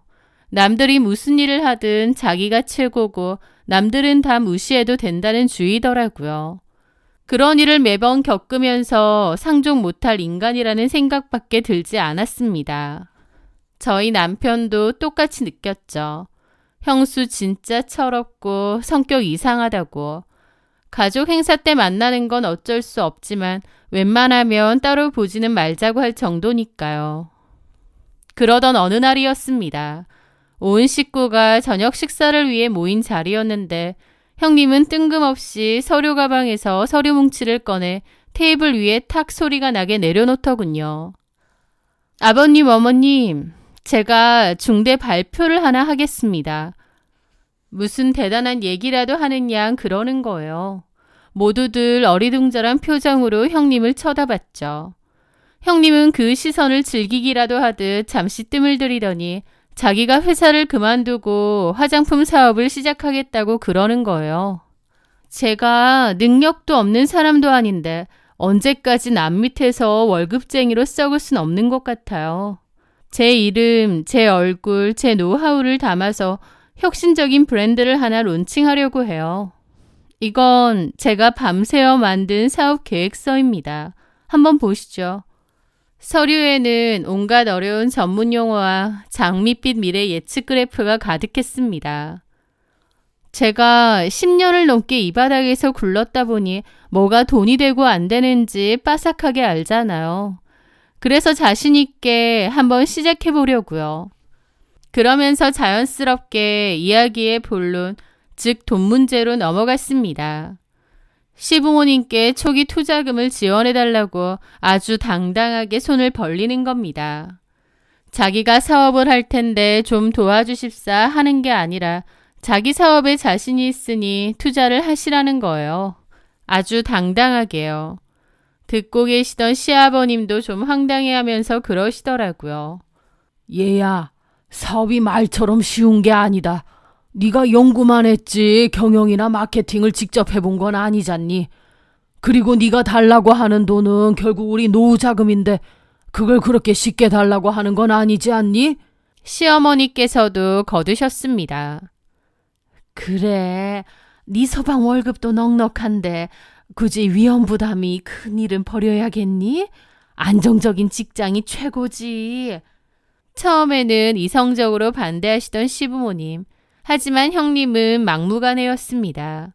자기가 이 정도의 포부가 있는데 그것도 이해를 못해주고 가족끼리 못 도와주냐고 생각하는 것 같더라고요. 어머님, 아버님, 어떻게 그렇게 말씀하세요? 제가 남도 아니고 며느리잖아요. 며느리가 성공해서 효도하겠다는데 그걸 이렇게 시작도 전에 꺾으시는 거예요? 너무 서운해요. 저 정말 자신 있단 말이에요. 그날 이후 형님은 거의 매일같이 시댁에 출근 도장을 찍었습니다. 아침 일찍부터 찾아와 시부모님 옆에 딱 붙어 앉아 하소연하고 조르고 급기야는 울기까지 했습니다. 아주버님이 말려도 소용없는 것 같았고 중간에서 어쩔 줄 몰라 쩔쩔매기만 했죠. 형님은 그런 아주버님까지 닥달했던 것 같고요. 자기한테 관심이 없느냐, 자기가 날개를 펼치고 날아갈 수 있도록 도와줘야 되는 거 아니냐 하면서요. 형님의 감정적인 압박과 눈물 공세에 시부모님은 하루가 다르게 지쳐가셨습니다. 결국 형님에게 두 손 두 발 다 드시고 말았죠. 자식이기는 부모 없다고 시부모님께서는 노후자금으로 쓰려고 하셨던 돈을 형님에게 건네주셨습니다. 물론 그냥 주신 건 아니고 혹시 모를 세금 문제도 있고 하니 빌려주는 형식으로 하자고 하셨죠. 형님은 빌려주는 거 말고 투자금 형식으로 하자고 나중에 사업 잘 되면 돌려드리겠다고 했는데 시부모님은 강경하게 그건 안 되고 빌려주는 형식으로 하자고 하셨습니다. 그래서 변호사 사무실에 가서 정식으로 차용증까지 꼼꼼하게 작성했습니다. 어쨌든 그렇게 투자금을 지원받은 형님은 번듯한 사무실도 얻었어요. 형님은 사무실 인테리어도 삐까번쩍하게 꾸미고 SNS에는 대표 명함 사진과 함께 성공한 CEO 코스프레를 열심히 했죠. 하지만 현실은 냉혹했습니다. 그렇게 자신만만해했지만 형님의 사업은 1년을 채 버티지 못하고 처참하게 망했거든요. 1년 정도 한 뒤에 결국 접겠다고 했고 집안은 발칵 뒤집어졌습니다. 시부모님의 피 같은 노후 자금이 날아갔으니까요. 그런데 더 기가 막힌 건 형님의 태도였습니다. 보통 사람이라면 그런 상황에 죄송해서 고개도 못 들어야 정상 아닌가요? 그런데 오히려 형님은 미안한 기색은커녕 시부모님을 원망하는 겁니다. 어머님, 아버님이 투자를 해주시라면 제대로 해주셨어야죠. 고작 그 돈으로 요즘 세상에 뭘 제대로 할 수 있겠어요? 마케팅 비용으로 몇 번 뿌리니까 남는 것도 없던데요. 시작부터 이렇게 지원이 부실하니까 잘 될 사업도 안 되는 거잖아요. 정말 속상한 건 저란 말이에요. 그 말을 듣는 순간 시아버님은 뒷목을 잡고 쓰러지실 뻔했습니다. 아주버님하고도 그 문제로 엄청 많이 싸운 것 같더군요. 아주버님은 시부모님께 죄송하다며 자기가 그 돈을 차곡차곡 갚겠다고 했는데 저희 어머님이 사고는 네 와이프가 쳤는데 왜 그 돈을 네가 갚느냐. 지가 이래서 갚으라라고 했습니다. 어머님도 화가 나셨죠.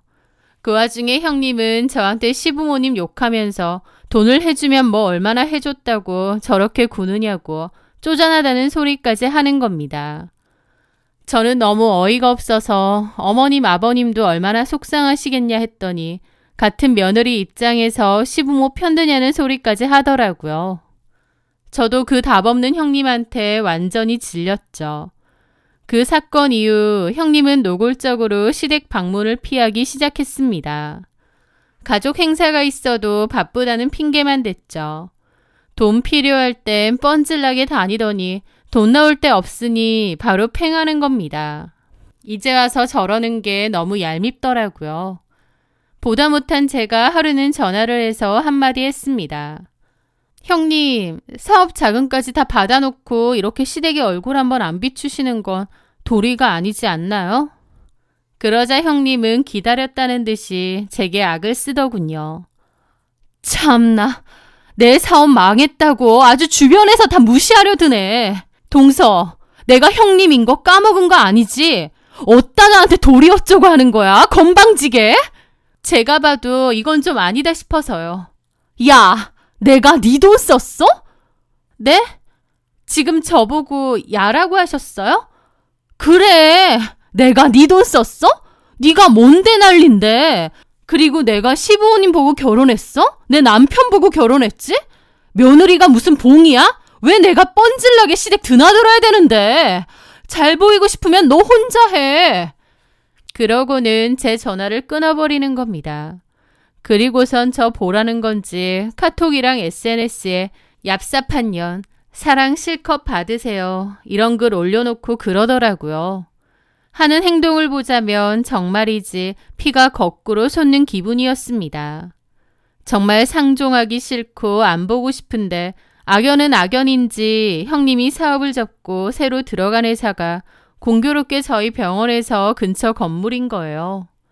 그래서 점심 식사하러 나갈 때 식당에서 한 번씩 마주치기도 하는데 너무 싫더라고요. 게다가 더 어이없는 일까지 겪게 되었죠. 저희 병원에 사무장이 있는데 제가 별로 안 좋아하는 사람이거든요. 능글맞고 욕심 많고 그런 스타일인데 제일 싫은 건 와이프도 있고 자식도 있는 유부남이면서 공공연하게 애인이 있다는 소리를 하고 다니는 사람이었기 때문이었습니다. 심지어 그 와이프는 지금은 그만뒀지만 전에는 저희 병원에서 같이 일했던 다른 과 간호사고요. 하여튼 그 사무장은 자기가 와이프 말고 애인도 있다면서 그걸 부끄러운 줄도 모르고 떠벌떠벌하고 다니는데 진짜 상종하기 싫은 인간이었죠. 심지어 일도 제대로 안 하고 중간에 자리 비우고 나가서 애인이랑 통화하고 들어오고 윗사람들한텐 사바사바하고 그러는 인간입니다. 그런데 어느 날 일을 끝내고 지하 주차장으로 가서 차에 올라탔습니다. 그날따라 너무 바쁘고 피곤해서 바로 시동은 안 켜고 숨을 좀 돌리고 있는데 저 앞에 사무장이 막 손을 흔들며 누군가에게 걸어가는 게 보이는 겁니다. 그래서 무심결에 봤는데 경악을 했어요.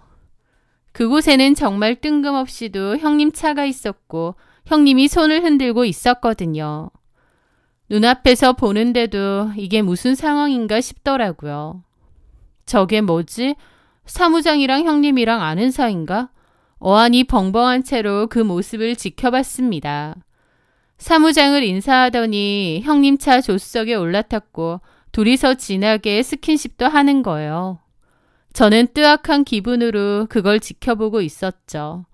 형님이 바람을 피고 있었다니, 그것도 상대가 우리 병원 사무장이었다니요. 눈앞에서 보고도 믿기지가 않을 정도였죠. 시부모님 노후자금 날려먹은 것도 모자라 아주버님 몰래 다른 유부남과 히히덕거리고 있는 꼴이라니. 형님의 모습에 역겨움이 치밀어 올랐습니다. 저는 떨리는 손으로 그 모습을 사진으로 찍으려고 하는데 저도 차 안에 있고 형님도 차 안에 있는 데다 지하 주차장이라 어둡다 보니 잘 안 보이더라고요. 찍기는 찍었는데 좀 흐릿했고 또 그 차가 금방 출발해버렸죠. 하여튼 저는 집에 도착하자마자 남편에게 제가 보고 겪은 모든 것을 털어놓았습니다. 뭐라고? 형수가? 당신 똑똑히 본 거 맞아? 그렇다니까. 남편은 처음에는 믿을 수 없다는 듯 제게 몇 번이고 되물었습니다. 저는 좀 흐릿하긴 하지만 제가 찍어온 사진을 보여주었어요. 얼굴은 제대로 안 찍혔지만 이 차 봐봐. 이거 형님 차 맞잖아. 사진을 본 남편의 얼굴은 충격과 분노로 벌겋게 달아올랐습니다. 와, 진짜 형수 미쳤네. 이제 하다하다. 저희는 당장이라도 아주버님에게 이 사실을 알려야 한다고 생각했지만 한편으로는 조심스러웠습니다. 사진이 좀 흐릿하기도 하고 사무장은 제대로 안 찍혀 있다 보니 우기려고 하면 얼마든지 우길 수도 있을 것 같더라고요. 그래서 일단 며칠간 상황을 더 지켜보며 제가 사무장을 살펴본다고 했죠. 그렇게 며칠이 흘렀고 바로 그 주 주말이 시아버지 생신이었습니다. 남편은 형에게 이 사실을 어떻게 전해야 할지 고민하던 때였어요. 그런데 생신 이틀 전 저는 일하다가 잠깐 휴게실에서 쉬고 있는데 형님에게서 문자 한 통이 띠링 하고 도착했습니다. 동서, 나 주말에 바빠서 못 가. 이걸로 아버님 맛있는 거나 사드려. 그리고 꼭 맏며느리가 나서서 생신 챙기란 법은 없잖아? 동서가 시부모님한테 잘 보이고 싶은 것 같은데 이참에 점수 따면 되겠네. 그리고 함께 찍혀온 입금액은 고작 5만 원이었습니다.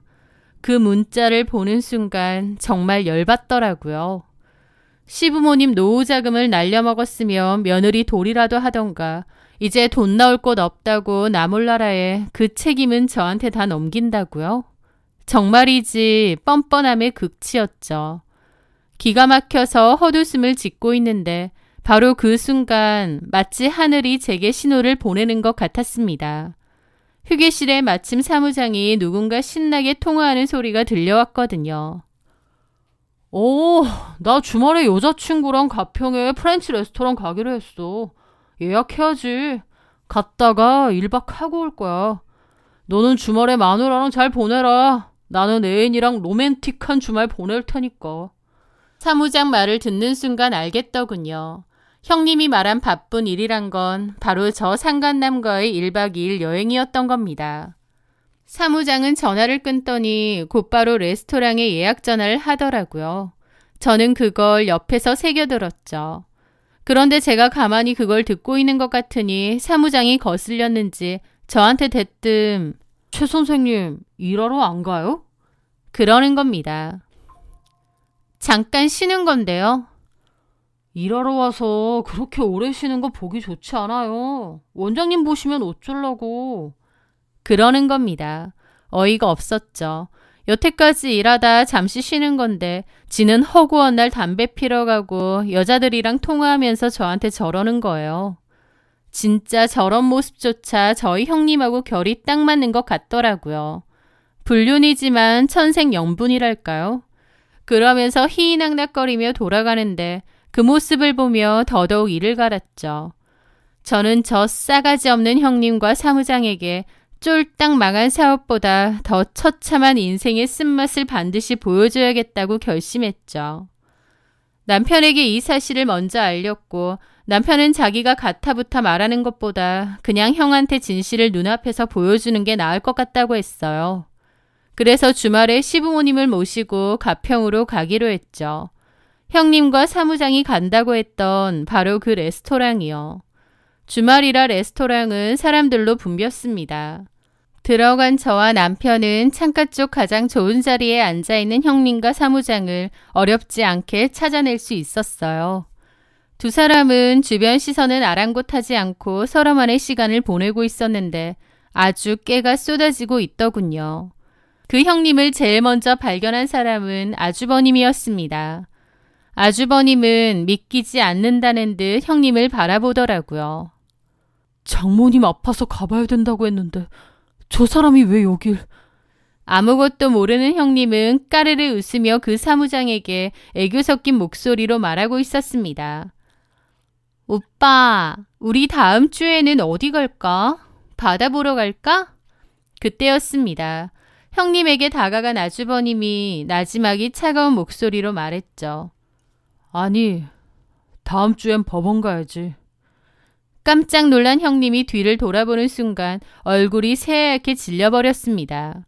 한창 상간남이랑 시시덕거리고 있는데 자기 뒤에 시부모님, 아주버님, 그리고 저와 남편까지 온 식구가 자신을 지켜보고 있었으니까요.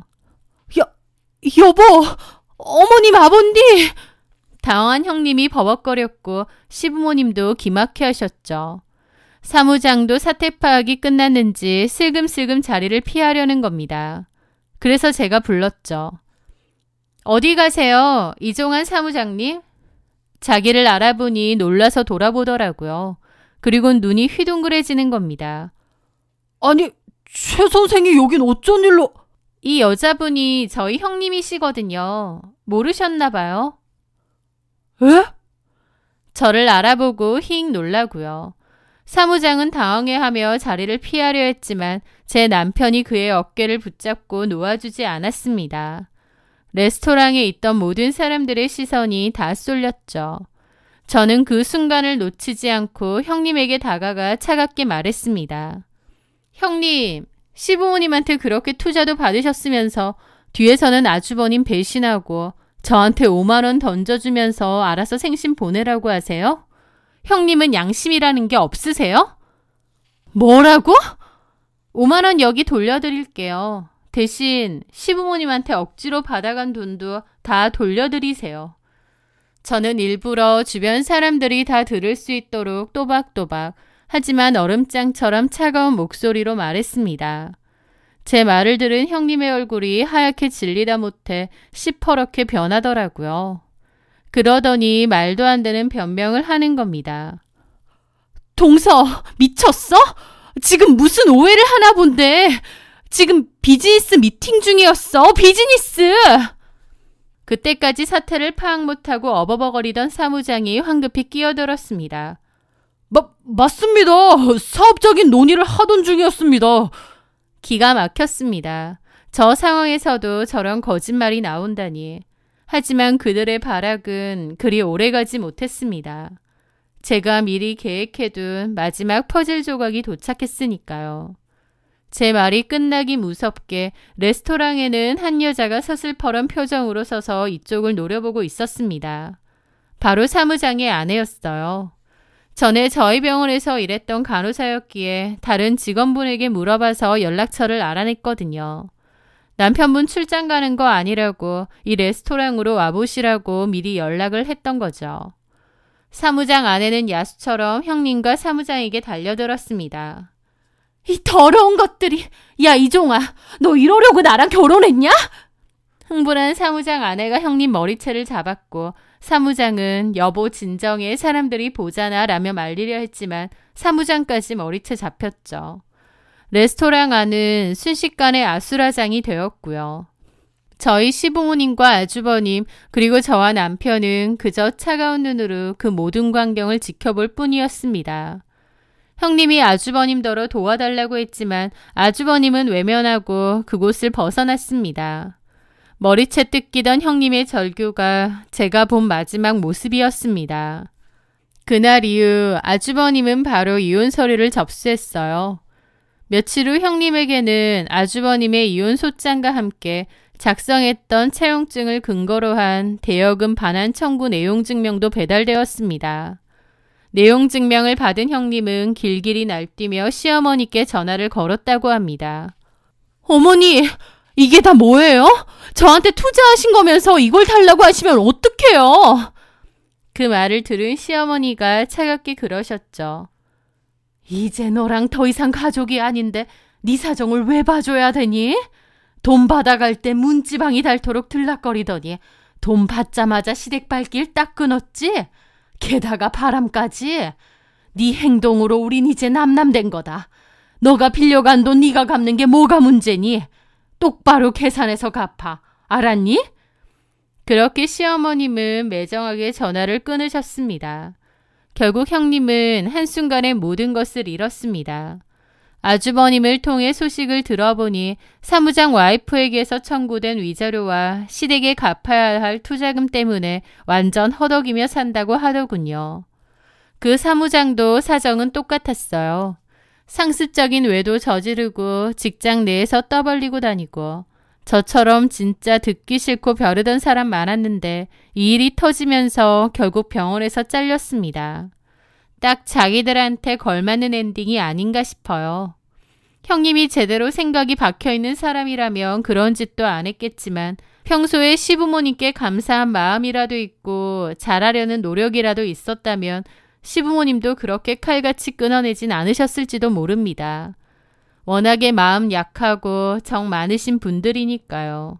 하지만 오죽 다른 사람들한테 밉상짓 하고 다니고 개념 없는 짓 하고 다녔으면 가족들이 뒤도 안 보고 관계를 끊어내나요? 본인이 인생 그렇게 산 결과겠죠. 그저 아주버님만 안타까울 뿐이네요. 아주버님은 그 여자한테 제대로 질려서 재우는 꿈에도 생각 안 한다는데 그런 여자 잘못 만나서 인생 구렁텅이 가는 것보다 혼자 사는 것도 나쁘지 않은 것 같습니다. 제 사연 들어주셔서 감사합니다.